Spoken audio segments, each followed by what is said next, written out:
Berjumpa lagi dalam permenungan kita edisi Sabtu 1 April 2023, Pekan Prapaskah kelima. Bacaan-bacaan liturgi hari ini, bacaan yang pertama dari kitab Nubuat Yeskiel bab 37 ayat 21 sampai 38 dan bacaan Injil dari Injil Yohanes bab 11 ayat 45 sampai 56. Cerita menarik dalam bacaan pertama hari ini. Allah berinisiatif melalui Nubuat Yeskiel, berinisiatif untuk mengumpulkan kembali semua orang-orang Israel yang tercerai-berai. Pertanyaannya, mengapa orang-orang Israel tercerai-berai berada di mana-mana? Kita ingat, bangsa Israel pernah mengalami pembuangan. Mereka dibawa sebagai tawanan ke tempat raja-raja bangsa yang mengalahkan mereka. Dan itu tidak sedikit. Juga bukan dalam waktu yang singkat, tapi dalam waktu yang lama. Nah, Allah mempunyai kerinduan untuk mempersatukan mereka kembali. Karena memang orang Israel adalah bangsa kepilihan Allah. Dalam bacaan pertama hari ini, Allah dalam subjek aku berupaya, berusaha, berinisiatif untuk mengumpulkan kembali orang-orang Israel itu kembali ke tanah airnya, tanah yang pernah dijanjikan oleh Allah. Saudari dan saudara yang terkasih, dosa dan kesalahan bangsa Israel telah membuat mereka dikalahkan oleh bangsa-bangsa lain, oleh raja-raja lain di sekitarnya saat itu. Dosa dan kesalahan mereka atau ketidaktaatan mereka kepada Yahweh Allah mereka membuat Allah memperkenankan bangsa Israel ini ditaklukkan oleh raja bangsa lain dan membiarkan orang-orang Israel ditawan, dibuang. Saudari dan saudara terkasih, bisa kita katakan bahwa kesengsaraan dan penderitaan yang dialami oleh bangsa Israel dalam wujud bahwa mereka tercerai-berai kemana-mana, itu karena kesalahan dan dosa mereka, bukan karena Tuhan. Nah, setelah karena dosa dan kesalahan mereka, mereka terbuang, mereka berada terpencar-pencar, tercerai-berai di berbagai macam tempat. Sulit bagi mereka dengan kekuatan sendiri mengumpulkan semua orang-orang Israel dari berbagai tempat itu untuk kembali ke tanah air mereka. Mereka tidak sanggup dengan kekuatan mereka sendiri. Maka Allah berinisiatif mempersatukan bangsa Israel dan membaharui hidup orang Israel seluruhnya. Luar biasa, bukan? Maka poinnya adalah kesengsaraan dan penderitaan orang Israel itu akibat dari ketidaktaatan mereka. Itu ulah perbuatan mereka sendiri yang tidak taat kepada perintah-perintah Allah.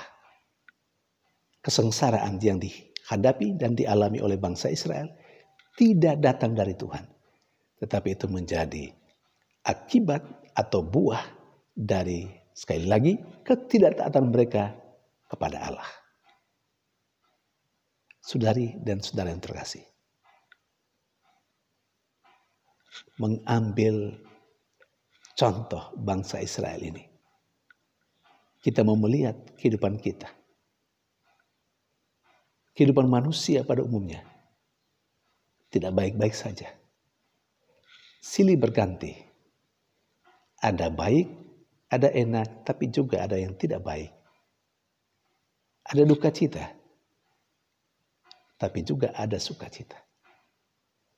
Kalau ada duka cita, ada penderitaan, ada kesengsaraan. Kalau kita mau bertanya, dari mana itu berasal? Banyak kali orang mempersalahkan Tuhan. Padahal kesengsaraan dan penderitaan manusia adalah ulah dirinya sendiri. Adalah akibat dari perbuatannya sendiri. Yang mau hidup menurut kemauannya sendiri. Tidak peduli dengan orang lain. Kesengsaraan dan penderitaan manusia adalah buah dari egoismenya. Buah dari ketegaran tengkuknya terhadap Tuhan. Tidak pernah kesengsaraan dan penderitaan datang dari Tuhan. Dan karena itu poin yang kedua. Kalau manusia sedang berada dalam kesengsaraan dan penderitaan itu, manusia tidak akan pernah mungkin membuat dirinya bebas dari kesulitan dan penderitaan, dari keterpurukan itu, dengan mengandalkan kekuatan dirinya sendiri. Tidak mungkin. Hanya dengan pertolongan Allah lah, atau hanya Allah lah yang mampu membuat manusia yang menderita bebas dari penderitaan dan kesulitan itu. Hanya Allah lah yang mampu mengeluarkan manusia dari keterpurukan hidupnya. Dosa telah membuat manusia menderita, memperoleh atau mengalami kesengsaraan. Allah lah yang mampu membuat manusia kembali mengalami kebahagiaan, keselamatan. Saudari dan saudara yang terkasih, kalau kita melihat secara menyeluruh bacaan pertama hari ini, Allah lah yang membaharui seluruh hidup bangsa Israel. Maka demikian juga dengan kehidupan kita. Ketika kita dalam keterpurukan, hanya Allah yang mampu membaharui kehidupan kita. Ketika kita berada dalam dosa dan kesalahan kita, hanya Allah lah yang mampu memperbaharui hidup kita. Memang dari kita dituntut untuk memiliki ketekatan yang kuat untuk keluar dari dosa dan kesalahan kita. Tetapi tidak bisa kita andalkan kekuatan kita sendiri. Kita mengandalkan Tuhan. Rahmat Tuhan, kekuatan Tuhan.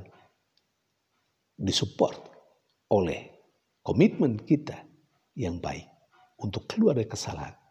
Maka kita akan mampu membaharui kehidupan kita.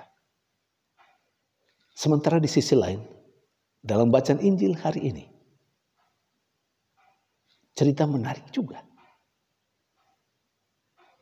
Polemik dan keinginan orang-orang Israel atau orang-orang Yahudi membunuh Yesus makin hebat. Diceritakan dengan sangat menarik. Yesus baru saja melaksanakan sebuah mujizat yang luar biasa, yakni membangkitkan Lazarus. Peristiwa ini membuat orang-orang yang menyaksikannya satu kelompok, di satu pihak, membuat mereka makin percaya. Tetapi di sisi lain ada kelompok lain yang bahkan setelah melihat, menyaksikan peristiwa yang dilakukan oleh Yesus ini, bercerita kepada orang-orang Farisi. Kelompok inilah boleh kita katakan semacam provokator. Mereka bercerita kurang tahu seperti apa. Tetapi ketika selesai mereka bercerita kepada orang-orang Farisi, orang-orang Farisi memanggil mahkamah agama, berkumpul, bercerita, dan bersepakat bagaimana caranya membunuh Yesus.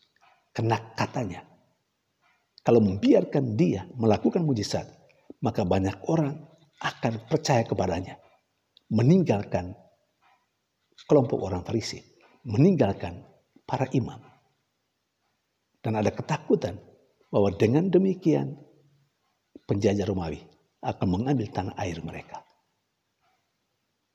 Tapi ekor-ekornya mereka menginginkan mau membunuh Yesus. Karena Yesus dianggap sebagai orang yang mengacaukan orang-orang Yahudi. Saudari dan saudara terkasih.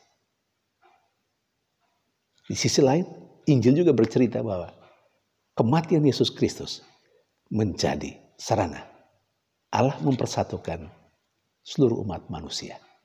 Dan itu dibuatkan oleh Kayafas, seorang imam agung yang saat itu hadir dalam pertemuan itu. Dia mengatakan lebih baik satu orang mati daripada seluruh bangsa mati. Dan Injil bercerita bahwa ini adalah nubuat Kayafas, bahwa Yesus mati untuk seluruh bangsa, seluruh umat manusia. Dan dengan kematian Yesus, Allah mempersatukan seluruh umat manusia. Benar juga ya. Coba lihat di mana-mana ketika ada kematian, keluarga-keluarga berkumpul bersatu. Kematian anggota keluarga telah mempersatukan seluruh anggota keluarga besar. Bahkan semua relasi juga datang berkumpul untuk besuk, untuk melayat. Benar, kematian mempersatukan.